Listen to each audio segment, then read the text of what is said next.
Hi guys. Is it recording? I think it is. Okay, so hi guys. So today, wait, I didn't even introduce anything. Okay, hi guys. Welcome back to Adulting But Not Really. Today's episode is kind of circled around the whole concept of growing up too quickly in age and I guess the expectations of life. And I guess this podcast is named after my whole journey of adulting lately, and especially moving to a big city by myself and experiencing so many change all at once. As I talked about previously in my change episode, how everything just changed so drastically starting August. But now think about it, I think last summer my mentality completely shifted for life in general. I think I had a little wake-up call of I have to do that now. And well, first I had to do a little recap of what I've been up to lately. My friend Natalie tells me that the things that she loves about the podcast, how she gets an update on my life. So I'm gonna do a little update on my life. So I got back from Barcelona. I'm currently filming this the day before I leave to the Canary Islands. That's gonna be my last trip before the semester's over. Then I'll be chilling in London for 3 weeks, doing nothing. Well, not doing nothing. I have a lot of assignments. I'm currently doing my computer science courses, and they're actually quite intense, so I'm focusing on that. And then I have a spring ball next weekend, and then I want to see some of my friends and spend a lot of quality time with my friends before I leave Europe, because I'm actually really stressed out over the fact that I'm not going to be in Europe for a long time. I'm dreading, I know Boston in the summer will be fun for a month or two, because I'm there for 2 months living with my friend and taking courses, and it'll be super fun. But I'm kind of dreading going back to the US.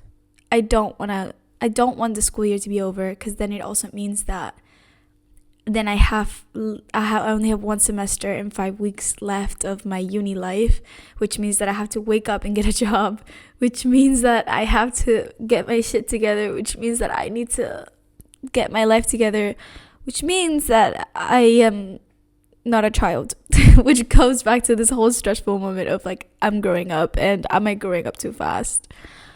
And I think I am. I think for my age, I'm growing up too fast. And that's why I think I want to take a step back after uni and just, obviously, I want to do some internships, get a job. But I don't want to rush into a master's. I don't know what I'm going to do. I know that I want to keep living by myself, well, with people, but I know that I don't want to move back home. I know that I don't want to move back to Miami. I know that I want to stay in Europe. Those are core things that I know. Will I go back to the US at some point? I wouldn't be against going back to the US after some more years in Europe. I wouldn't be against that. I wouldn't. But right now, what I feel will make me the happiest is staying in Europe for a couple of years.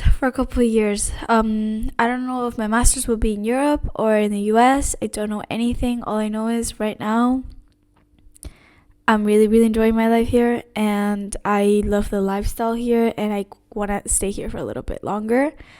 And then we'll see if I move back to the US. We'll see if I move. Maybe I'll even move to Australia.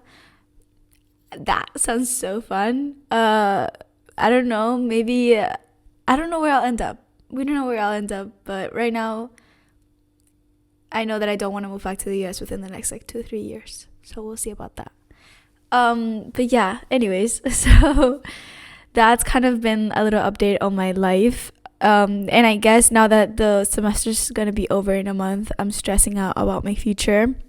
And I also spent this weekend in Barcelona with my friends, Agnes and Natalia, and we were really lucky that we all ended up in the same city at the same time. It was actually so insane. We didn't plan it. I kind of just stalked Natalia, and I was like, Natalia, why are you in Spain and an hour away from Barcelona? Why are you not coming to visit us, me and Agnes?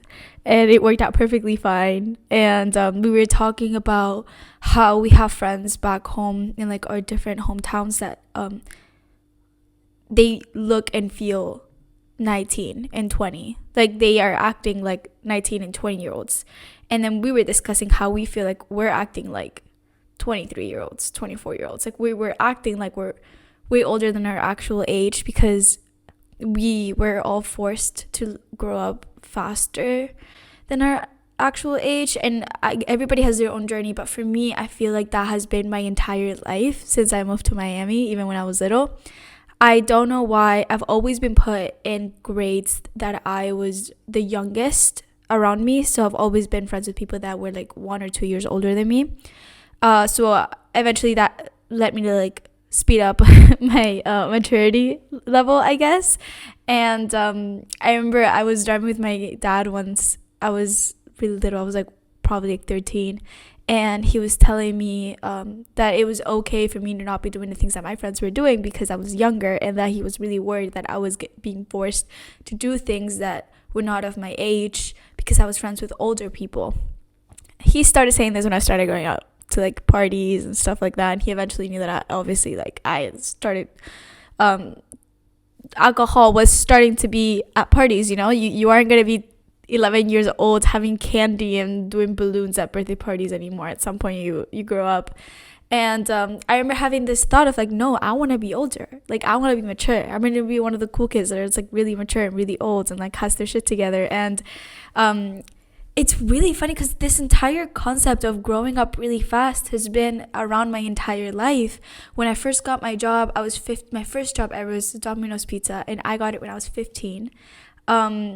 I actually don't know why I did this, but I lied to my manager and said that I was 16 so he could let me work, because in Florida you are allowed to legally work at 15, but there's some restrictions for like how they pay you and working hours.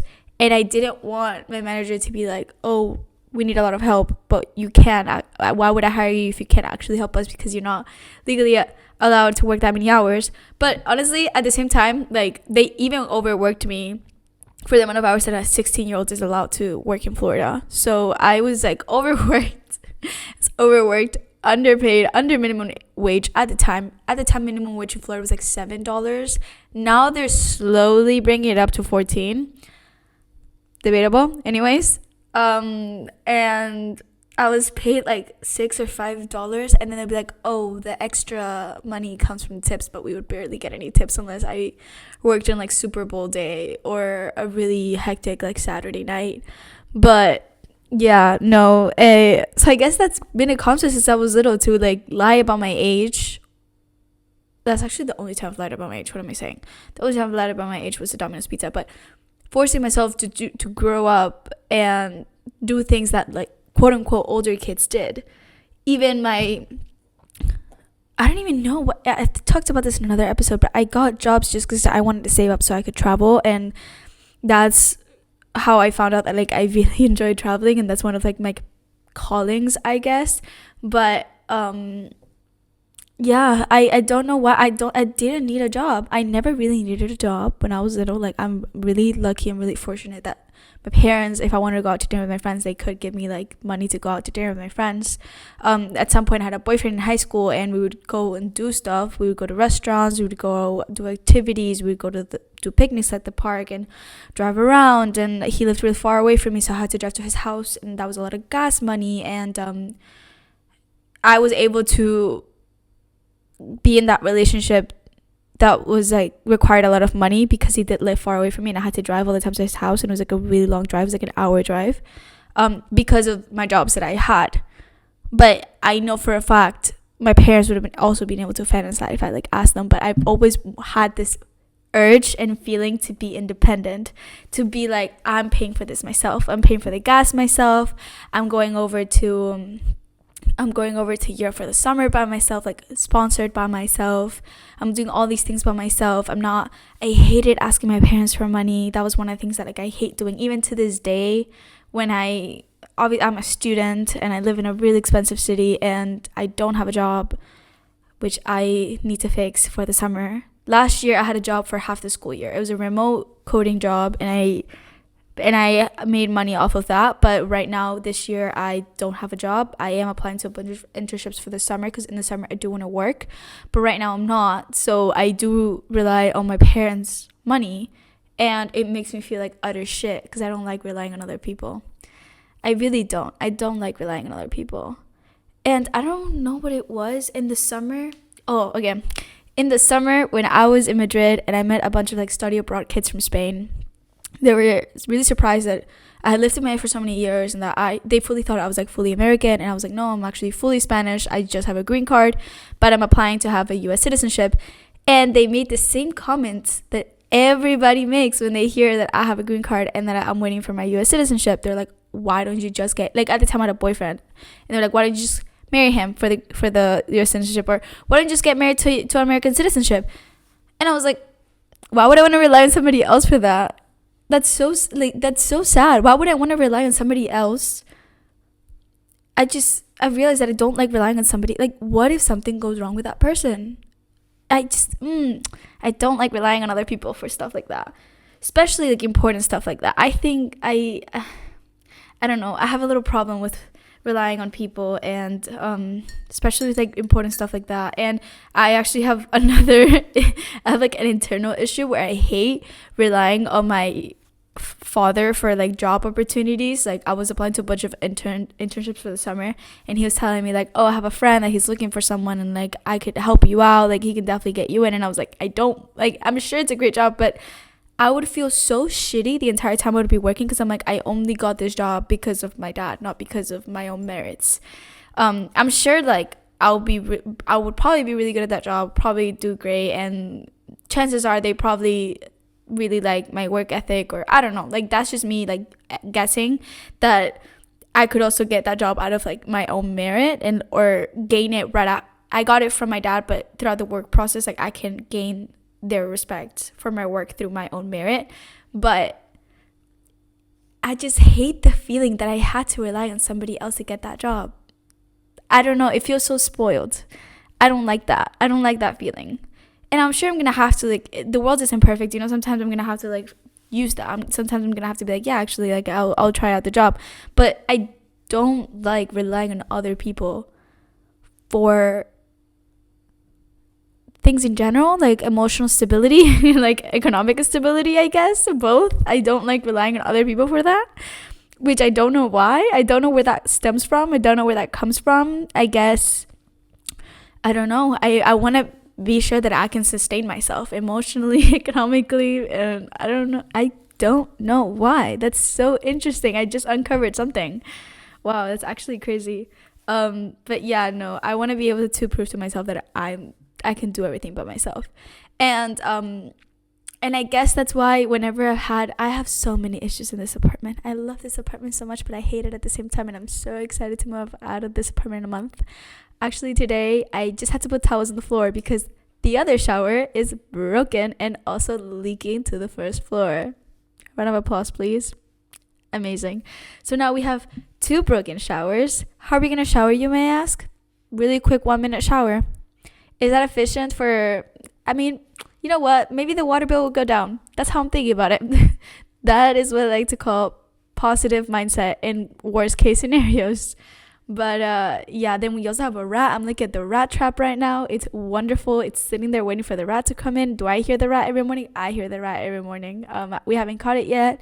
The sink is also leaking. Yeah. Have I called my father and been like, can you help me fix all these issues? No, I haven't. Have I tried emailing the landlord 1,000 times, 1,000 emails, and it's been months on end of me trying to get them to fix all these things? Yes, it has. Has it happened? No, it didn't. Somebody came to fix the sink and then told me that they needed another pipe and they were going to come the week after, and they haven't come, and it's been a month. And I still refuse to call my dad and have them call the landlord for me. Is that probably a bad idea since it's been so long? Maybe. I should actually, as I'm saying all these things, I should actually text my dad about it. He's literally found out about all of this through the emails that I've sent to the landlord that I forward him for. But I guess that's just another example on how I don't like to rely on other people to do shit for me. Anyways, so that's another issue that I have. Well, not issue, just like a little trick, a little moment in my brain, a little personality kick, I guess. But yeah, so when it comes to that, I don't know why. I don't know if I'm going off track, but yes, but no, but it's kind of on topic. Anyways, so what I'm going to the whole point of this is that I like to be really independent, and I like to do things by myself. And now that I think about it, there's so many 19-year-olds. Why did that sound so like with a little accent? There's so many 19-year-olds who, I think, also it depends a lot on culture, because now I think about it, a lot of 19-year-olds in the US, they go off to college, but they go off to college in a college town with all their closest friends. Most of them 3-hour, 4-hour drive from home. They can go home almost every weekend if they wanted to. It's the same environment. It's people from the same age as you. And there's just not a lot of responsibilities. Everybody's the same age as you there. So it's basically just like camp. And I don't think there's a lot of growth going on in those environments. And I think that's why a lot of people that go to college campuses, and this is not me shading people who go to college in a college campus in the middle of nowhere in the US, because it looks really fun. I visited a bunch of times, and it's been a blast every single time I've visited. It's just I've seen a really big trend with, and this is something that I talked about with Agnes while we were in Barcelona. We had like a really deep talk in her apartment, and at some point we discussed how we've had like impacts in life where we've had to grow up really quickly, but also we know that we had that little enlightening moment about life now, but everybody that is having, I guess, more of a, I wouldn't call it a normal childhood, but a more slow process into adulthood, they're going to have it at some point when they're older. We just had it when we were younger, which is this impact of, I need to get my shit together. I now have to live in a whole new world with people that I didn't grow up with people that are a different vibe than me, with people that have a different background than me, people have a different culture than me, and there's no one, maybe one person who I can relate to in this new environment. And you have to figure out so much by yourself. I mean, living in a college town, you still have to figure out little things like living by yourself, living with other people, obviously living far from home if you do live far from home, but it's just not, I can't explain it. It's just not the same environment as if you're living in a city or in a different country, even by yourself. It forces you to just grow up so much quicker, because you're not, for example, when I was talking about it with Agnes, actually, it's just like a whole conversation with Agnes. When you go clubbing in London, it's mostly 24, 25, 26-year-olds, sometimes 30-year-olds. Like, you don't really have like a young demographic. And then my friend Mia, who studied last year in Boston the entire school year, she told me that Boston feels like everybody's the same age, everybody's a college student. When she went out clubbing, it was only people her age, and she felt like she was just with people her age. And she likes London better because she feels like respected and like an adult, and she feels like she's living an adult lifestyle, and it suits her more. I mean, she already has her own business, she already makes her own big girl money. That woman is a girl boss. She has mentally, she feels older than her actual age, and she feels like London adjusts more to and respects her more in a way to what she actually, like, her own maturity age, I guess we'll call it that, like age of I guess, because there's a mental age and then there's a physical age. I do believe they're two different separate things. And I see that trend of when you're in a college town, or when you're living with people that you went to high school with and stuff like that, your brain doesn't really, like, there's not that little push of like jumping off the deep end of you have to start from zero.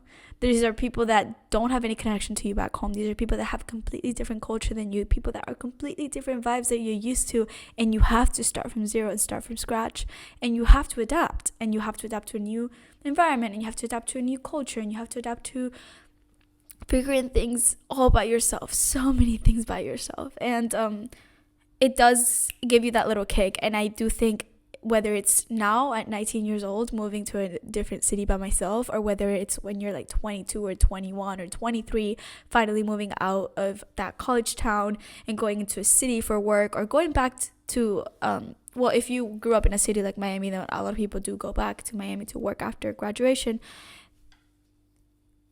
That will give you a little kick. Although if you do move back home, I feel like you won't get that kick until you're later on in life, which I don't know if it's better to have that kick later on in life or if it's better to have it beforehand. I'm personally really glad that I had it before, because I had it last year, freshman year of college, where I had that kick of like, I'm living. I didn't have a roommate. I was like, I'm living by myself.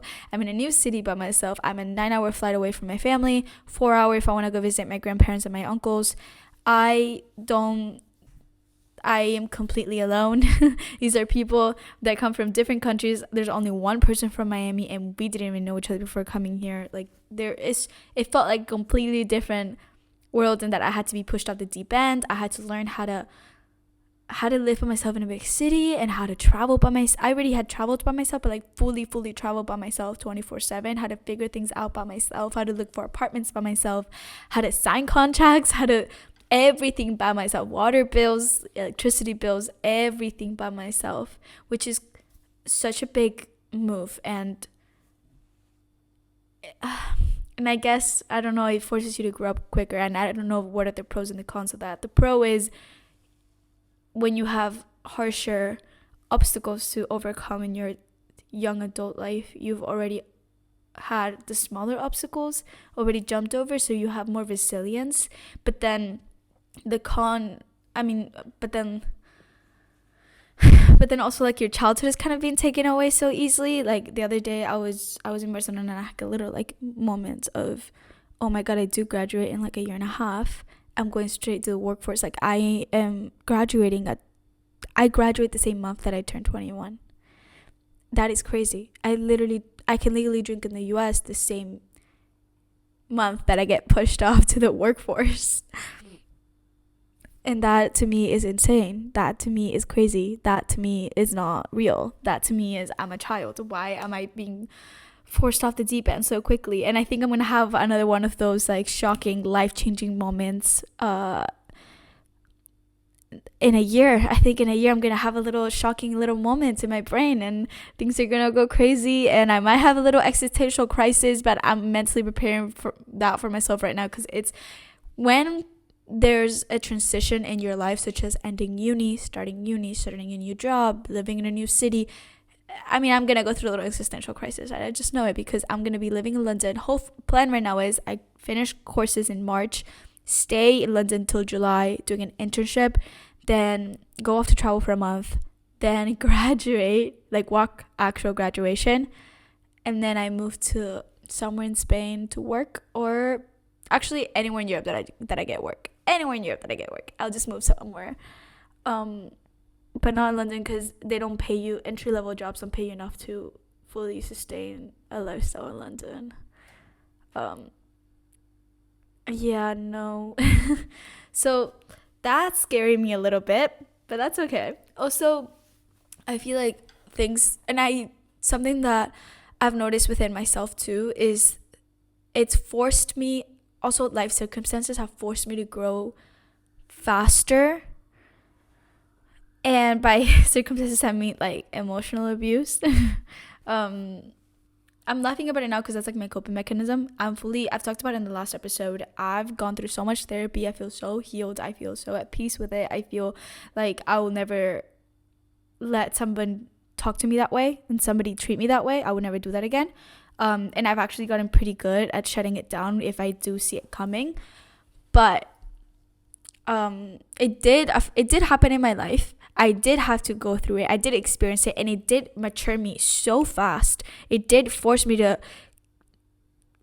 look at things in a different perspective. It did force me to understand quickly how friendships can turn really toxic really quickly, and how romantic relationships can turn abusive really, really quickly. And even the person that did that to you will not understand what they did to you, because they're not mature enough emotionally to understand what they did to you. And one day they will, and one day hopefully they'll apologize for it and fully understand what they're apologizing for, not just apologizing because they see that they did something bad, but they don't really understand what bad thing they did, or they try to deny it when confronting them about it. And I don't blame that person for not understanding what they did to me, and not fully comprehending it, and not fully wanting to accept it to themselves or to people around them, just to protect their own self-esteem and their own, their own self-esteem and their own ego. But that did happen to me, and that did build me so much emotionally and maturity. I feel like in the past 8-9 months I've matured so quickly, so fast. I don't take shit from any of my friends anymore. If I see a bad friendship coming my way, or I see a friendship going toxic, I'm not staying in it anymore. And I think one of the most powerful things that a person can do or be, I guess, is happy and content with themselves. Like, if you're so happy and content with life by yourself and you don't need anyone, then that's when you carry the most power, I guess. I don't know if that makes sense. I feel like the most beautiful thing is that I don't need anyone right now. They're just a plus. I am so happy and content with myself, with my life. I know that I can be perfectly happy about myself and my closest little circle, because I do value quality over quantity. And I think that's when good people came my way, when I started radiating that energy of I am secure in myself. I am comfortable with myself. I know what I give, and I know that I can be perfectly fine if I don't have you in my life, and I know that I can be perfectly happy if I don't have you in my life, and my life doesn't revolve around you. And that is when, and I think that is the perfect position to be. And it's really hard to stay in that position when you're in a toxic friendship or a toxic relationship, because you have so much emotional reliance on another person. And you think, in a lot of situations, a lot of people think that life cannot be good, or they cannot be fulfilled, or they cannot be happy without the person by their side. It can either be a friend, or it can either be a partner. But I think that's when you need to have a little moment of like, oh my god, this cannot be that way. I need to be fulfilled within myself before anybody else can add on to my life. Because something that I heard a lot growing up, and I didn't even understand the meaning of it until like 7 months ago, is that like people around you, your best friends or your partners, should be a plus in your life. They shouldn't be a minus. And I didn't understand it until I fully understood what it meant to be happy within myself, and to love myself, and to understand myself, that I should be able to make myself so happy and so fulfilled, and everybody else should just be an add-on to that happiness and that fulfillment. And that's when you find the best friendships. I truly believe that. I truly believe that. And if you're having troubles with toxic friendships or toxic relationships, or just like, I think you need to take a step back and focus on you, focused on how you can work on yourself, focus on how you can water yourself, I guess, like love yourself, prioritize yourself, how you can be your own best friend, because you cannot be anybody's perfect friend or perfect partner unless you are your own perfect friend and your perfect partner to yourself. I don't know if that makes sense. Hopefully that made sense. We're almost at 30 minutes, and I've realized in every single podcast in the past few months, we've gone over time. So I'm going to end it right here. I hope everybody had an amazing day. I hope this podcast somehow made sense. I have been on a little roll of too much course overload. I'm having a lot of for once, I'm actually struggling a little bit with keeping up with my courses for computer science. So I've been really on top of that lately. So I've not had that much time to pour into the podcast, but we're still pulling through.